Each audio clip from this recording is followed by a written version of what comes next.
Okay, so into our gaming news for this week. And I thought we were going to have almost no gaming news. And then just a couple of hours before I sat down to record this, Xbox made some big news and not really the kind of news that I was hoping to report on.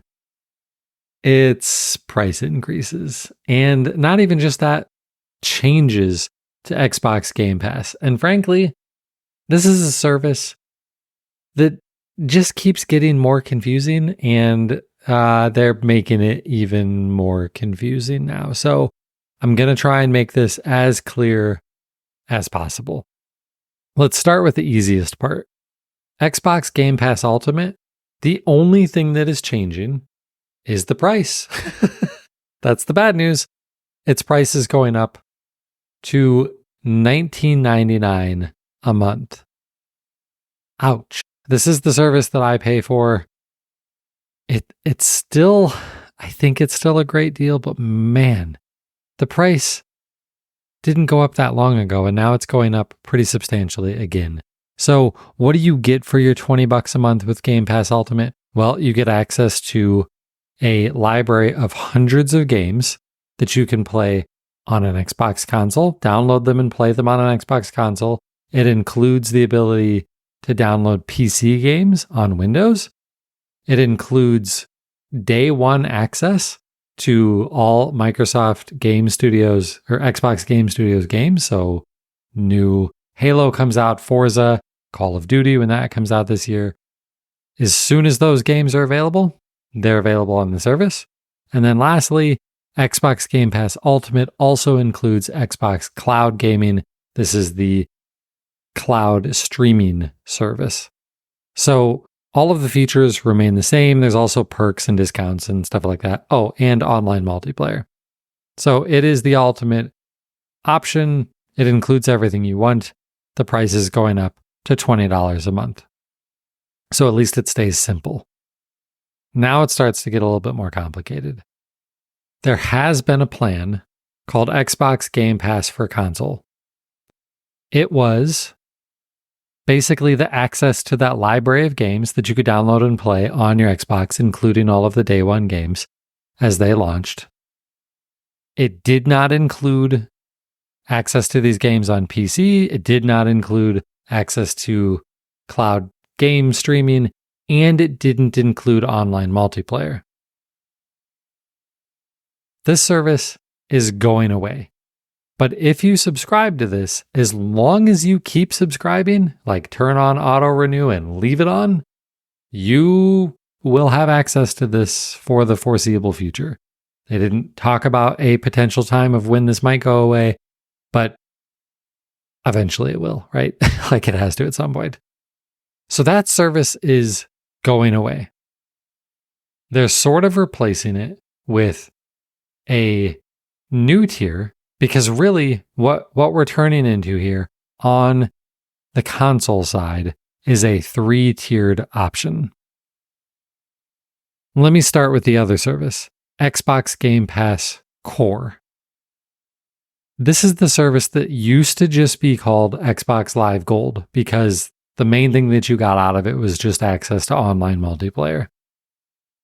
Last year, they changed the service up a little bit and included a much smaller collection of the Game Pass library, because it used to be that you would get a couple of free games to keep forever.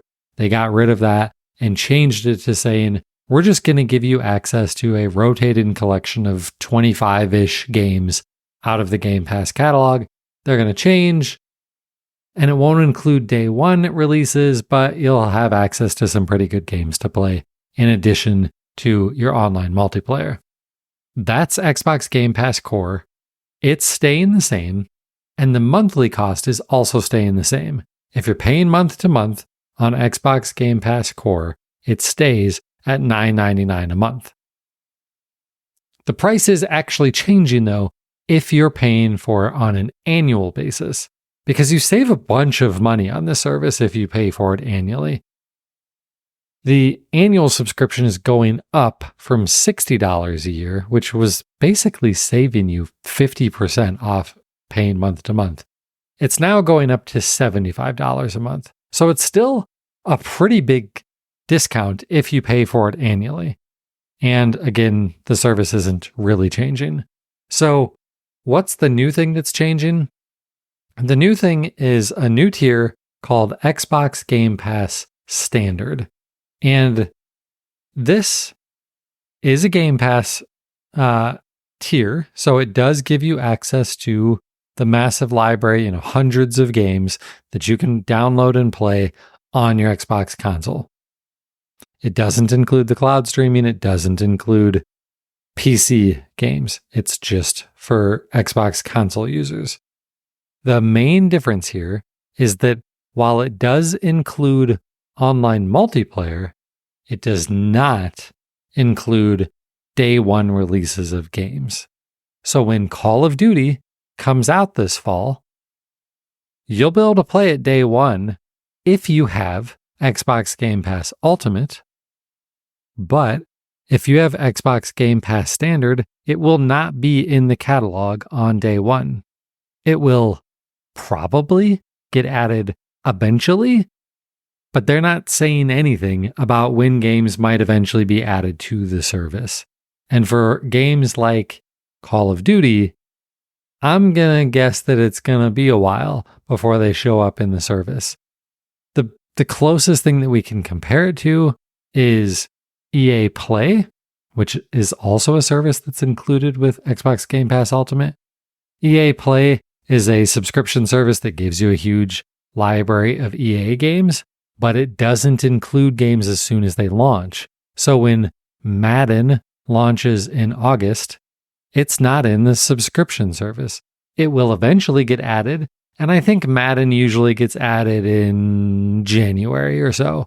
They want everybody to buy Madden at Christmas, but then once they've made it past that, then they put the current version of Madden into the service. They do the same thing with their other games too. EA FC used to be called FIFA, the NHL games. All of those games eventually make it into the subscription service. They're just not there at the beginning. That's essentially what they're doing with this Xbox Game Pass Standard service. Probably. I have to say probably because they're not guaranteeing that Call of Duty and the next Halo game and the next Gears of War game, that they will for sure end up in Game Pass. But they probably will. We just don't really know how long it'll be. My guess would be that it follows a similar model to what EA has done, where after maybe roughly 6 months, the games get added to the catalog. It's disappointing for sure, because, we're kind of losing features, sort of. And at the very least, we're paying more for these features if you're just staying with Game Pass Ultimate. But it's also not entirely unexpected. Xbox Game Pass was a pretty big game changer to the video game ecosystem when it launched a few years ago.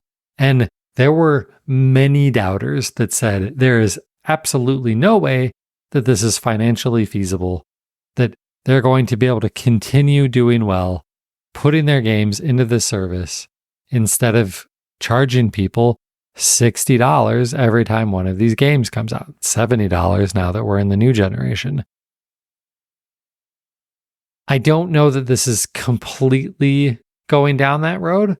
I honestly think that this has a whole lot more to do with Call of Duty, because I think they've done the math and saw just how much money they make by selling copies of Call of Duty, and that maybe they're concerned that while people love Call of Duty, it's not going to be enough to drive Xbox Game Pass subscriptions, because it was at $17 a month, and maybe Call of Duty players don't actually play all year long. Like, a lot of them do. A lot of them will play it every single day until the next one comes out a year later.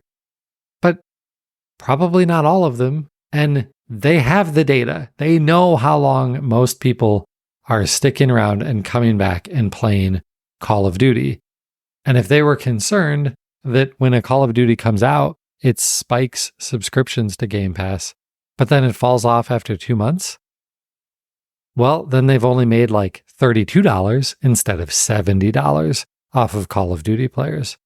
And that just seems like the more likely reason that all of this is happening right now.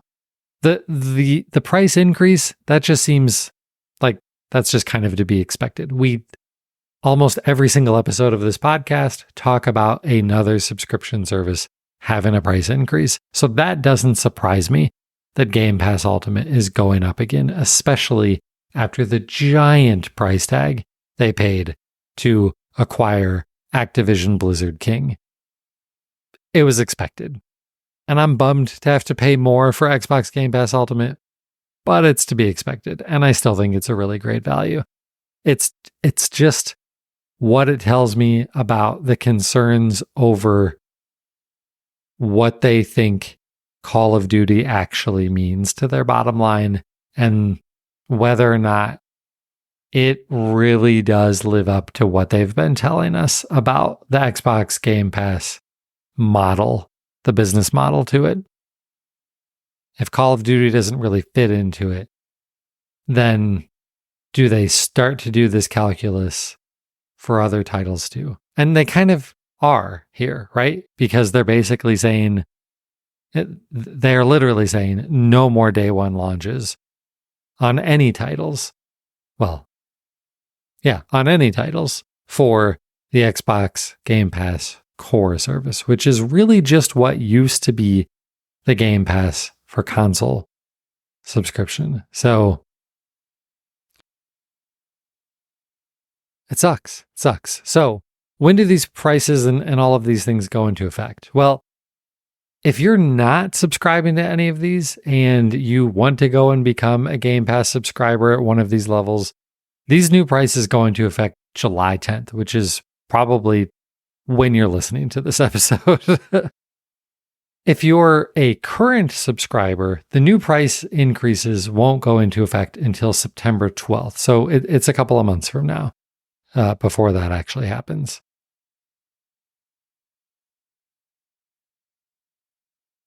All right, so that's the not so great Xbox news. The cool Xbox news that I did want to share.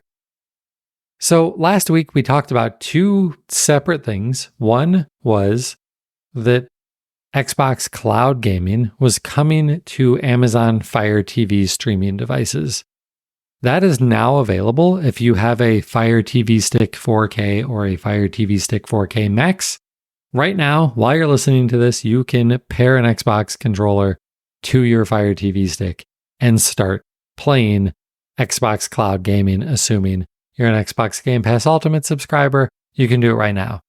If you love this idea, but you don't have a Fire TV Stick, well, another thing we mentioned last week is that Amazon Prime Day is coming up, and these devices will for sure be on sale. Well, we weren't wrong, not entirely at least.